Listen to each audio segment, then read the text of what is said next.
سوال انتہائی کریٹیکل ہے۔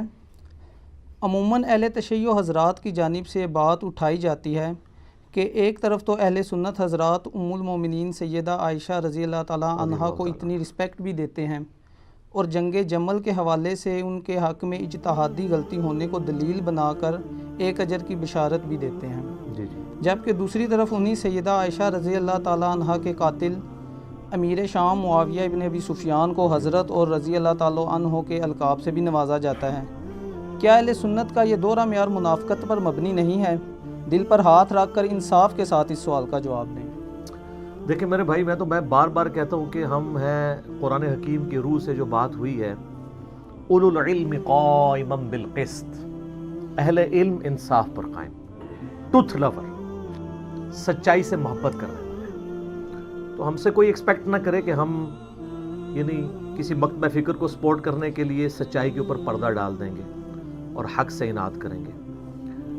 اس سوال کا جواب دینے سے پہلے میں ایک بیسک ٹرم آپ لوگوں کے سامنے تھوڑی ایلیبوریٹ کر دوں۔ اہل سنت کے ہاں ایک ٹرم بولی جاتی ہے، الصحابۃ کلہم عدول، تمام کے تمام صحابہ جو ہیں یہ عدول مانے گئے، یعنی ان کی عدالت جو ہے، یعنی ان کی گواہی قبول کی جائے گی۔ اس سے مراد قطعاً اہل سنت کا یہ موقف نہیں ہے کہ صحابہ اکرام علیہم رضوان سے غلطی نہیں ہو سکتی۔ اس سے مراد صرف یہ ہے کہ روایت حدیث میں وہ عادل ہے۔ حدیث کا جب معاملہ آئے گا تو تابعی پہ جرح ہو سکتی ہے، تبع تابعی پہ ہو سکتی ہے، صحابی حدیث کے معاملے میں جھوٹ نہیں بولتا تھا، اور اس کو آپ بڑی آسانی سے سمجھ سکتے ہیں۔ آج دنیا میں کوئی گناہگار سے گناہگار شخص بھی آپ لے آئیں، اس سے کہیں کہ 1 ارب روپیہ لے لو، نبی علیہ السلام کو گالی دے دو، نعوذ باللہ، کوئی تیار ہوگا؟ چاہے وہ بے نمازی کیوں نہ ہوا۔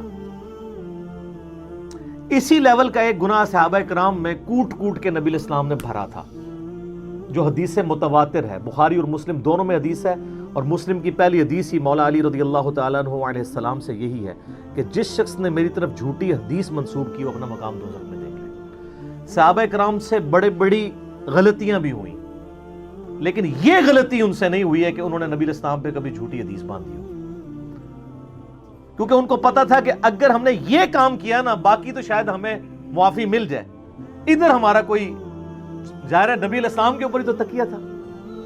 تو اسی وجہ سے ہم کہتے ہیں الصحابۃ کلہم عدول۔ یہ جو شیعہ اہل سنت کا مذاق اڑاتے ہیں اور کہتے ہیں کہ یہ صحابہ کو معصوم مانتے ہیں، اور بعض کا سنیوں کی تقریریں بھی اس قسم کی ہوتی ہیں، تو وہ معصوم نہیں مانتے، ہم ان کہتے ہیں ان کی عدالت قائم ہے، ان روایت حدیث میں ان کو قبول کیا جائے گا۔ ایون وہ صحابہ جن سے بڑی اس طرح کی چیزیں رپورٹ ہوئی ہیں بخاری اور مسلم میں، چاہے حضرت معاویہ رضی اللہ تعالیٰ عنہ ہوں، حضرت مغیرہ ابن شعبہ رضی اللہ تعالیٰ عنہ ہوں، حضرت عمر ابن عاص رضی اللہ تعالیٰ عنہ ہوں، اور اسی طریقے سے بسر ابن ابی ارطا ہوں، باقی لوگ ہوں، حدیثیں ان سے قبول کی گئی ہیں۔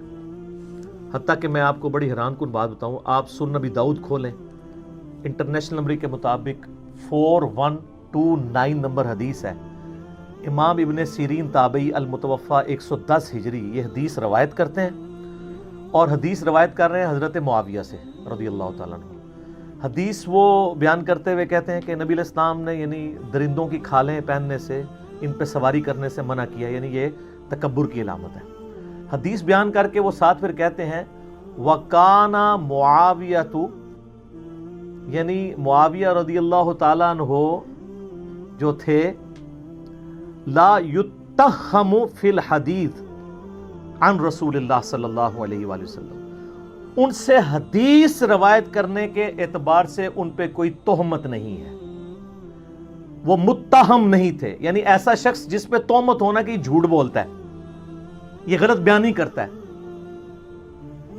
تو حضرت معاویہ رضی اللہ تعالیٰ عنہ پہ اس حوالے سے پولیٹیکلی ان کے بارے میں کافی ساری چیزیں ملتی ہیں، اور بڑی وہ دل خراش چیزیں ہیں۔ وہ میرا کربلا والا آپ ریسرچ پیپر پڑھ لیں، میں اینڈ پہ انشاءاللہ تعارف بھی کروا دوں گا تو آپ کو پتہ چلیں گی۔ لیکن ابن سیرین کہہ رہے ہیں کہ وَكَانَ مُعَاوِيَةُ لَا يُتَّهَّمُ فِي الْحَدِيثِ، حدیث کے معاملے میں اس سے کوئی جھوٹ بولنا ثابت نہیں ہے، باقی زندگی میں ضرور اس سے کوئی ایسی غلطیاں ہوئی ہیں، غلط بیانیاں بھی ہوئی ہوں گی، حدیث اس نے کوئی بیان نہیں کی جھوٹی۔ تو اب یہ حضرت ابو بکر عمر عثمان و علی رضی اللہ عنہم اجمعین و علیہم السلام اجمعین سے جب تابعین حدیثیں بیان کرتے تھے تو اس طرح تو نہیں کہتے تھے کہ ان پہ کوئی تہمت نہیں ہے جھوٹ بولنے کی. حضرت معاویہ رضی اللہ تعالیٰ عنہ کے بارے میں ان کو کیوں بولنا پڑا؟ اس کے لیے آپ ہمارا کربلا والا ریسرچ پیپر نمبر 5B پڑھیں. اس کا تعارف ہم آپ کو اس سوال کے اینڈ پہ کروائیں گے تاکہ آپ کو حقائق کھل کے سامنے آئیں. حدیث کے معاملے میں تو کوئی تہمت نہیں ہے. باقی زندگی میں پولیٹیکلی ان سے کئی ایک چیزیں ہوئیں, ان پہ ہم بس یہی کہہ سکتے ہیں انا للہ و انا الیہ راجعون. البتہ یہ جو حضرت معاویہ رضی اللہ تعالیٰ عنہ پہ تہمت لگائی گئی ہے کہ انہوں نے سیدہ عائشہ کو قتل کروایا تھا, یہ کوئی روایت اہل سنت کے ہاں نہیں ملتی. شیعہ کے ہاں بھی ایک من گھڑت روایت ملتی ہے کہ سیدہ عائشہ کے سفر کے دوران جو راستہ تھا وہاں حضرت معاویہ نے کوئی بڑا سا گڑھا کھدوایا اور اس کے اوپر گھاس پھوس ڈال دی, پتہ ہی نہ چلے. تو حضرت عائشہ سلام اللہ علیہا جب وہاں سے گزریں تو وہ اپنے اونٹ سمیت اس میں اوندھی جا کے گریں اور وہیں پہ وہ شہید ہو گئی. لیکن یہ بالکل جھوٹی روایت ہے اور اس کی کوئی سند موجود نہیں ہے. ایون اس دور میں آپ کو پتہ ہے حضرت معاویہ رضی اللہ تعالیٰ عنہ سے سخت علمی اختلاف رکھنے والی بڑی پرسنالٹیز میں سے مولانا اسحاق صاحب رحمۃ اللہ علیہ بھی تھے, فیصل آباد والے. میں نے ان کے ساتھ 1-to-1 کوسچن آنسر سیشن کیا تھا 23 مارچ 2012 کو, 40 کوسچنز ود مولانا اسحاق. اس میں نے یہ سوال سیم ان سے بھی کیا تھا. ان سے بڑا کوئی حضرت معاویہ رضی اللہ تعالیٰ عنہ کا کرٹک نہیں تھا, لیکن انہوں نے اس سوال کے جواب میں کہا بیٹا یہ بالکل جھوٹ ہے. کوئی حضرت عائشہ کے لیے گڑھا نہیں معاویہ نے کھودا, کوئی انہوں نے جھوٹی حدیث نبی علیہ السلام پہ بیان نہیں کی ہے. یہ دو چیزیں جو ہے نا بالکل. پھر انہوں نے اس میں شیعہ کے والے سے بھی کہا کہ یہ جو کہتے ہیں نا کہ حدیثیں گڑھوائی تھیں, وہ لائیں کون سی حدیث گھڑی تھی؟ تو کوئی ایسی حدیث نہیں. یہ ضرور ہے کہ بنو امیہ کے لوگوں نے بعد میں حضرت معاویہ کو اوپر کرنے کے لیے جھوٹی روایتیں گھڑی, لیکن حضرت معاویہ نے خود ایسا کوئی کام نہیں کیا, کیونکہ حدیث کے معاملے میں وہ ڈرتے تھے. کیونکہ اگر نبی علیہ السلام سے پھڈا لے لیا پھر تو امید کی وہ کرن ہی باقی نہیں رہے گی, کوئی آپ کی شفاعت بھی نہیں کرے گا. تو وہ ابن سیرین کا قول سنن نبی داؤد 4129 وَكَانَ مُعَاوِيَةُ لَا يُتَّخَّمُ فِي الْحَدِيثِ عن رسول اللہ صلی اللہ علیہ وآلہ وسلم. یہ یاد رکھے تو آپ کو معاملات کلیئر ہو جائیں گے. لیکن جو جنگ جمل کے حوالے سے آپ نے بات کی, میں اس کو آج سکپ کروں گا کیونکہ اس کے اوپر میری آلریڈی ویڈیوز ریکارڈڈ ہیں. حدیث حوب, کتوں والی حدیث جو ہے, اب وہ آپ یوٹیوب پہ میرا کلپ لاکھوں لوگوں نے دیکھا ہے. اور رہا اجتہادی خطا والا معاملہ بھی, اس میں نے اس میں بتایا کہ سیدہ عائشہ بعد میں روتی تھی. صحیح بخاری میں موجود ہے کہ انہوں نے کہا کہ مجھے میری سوکنوں کے ساتھ دفن کرنا, میں نہیں چاہتی کہ ابو بکر, عمر اور رسول اللہ کی وجہ سے لوگ میری تعریف کریں.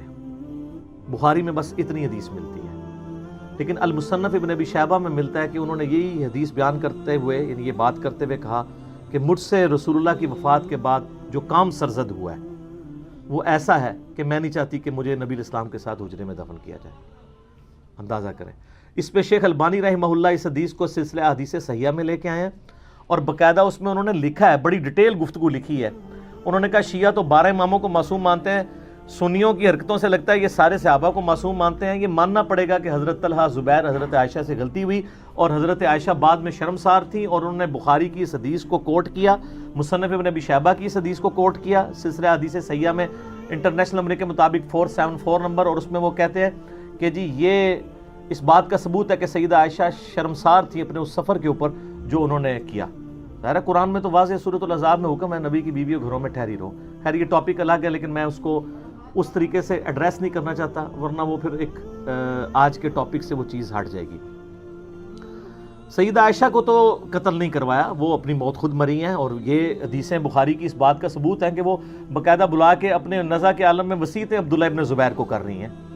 حضرت ابو ہریرہ نے جنازہ پڑھایا ہے, اوپنلی مدینہ شریف میں جنازہ ہوا ہے, ہزاروں لوگ شریک ہوئے ہیں.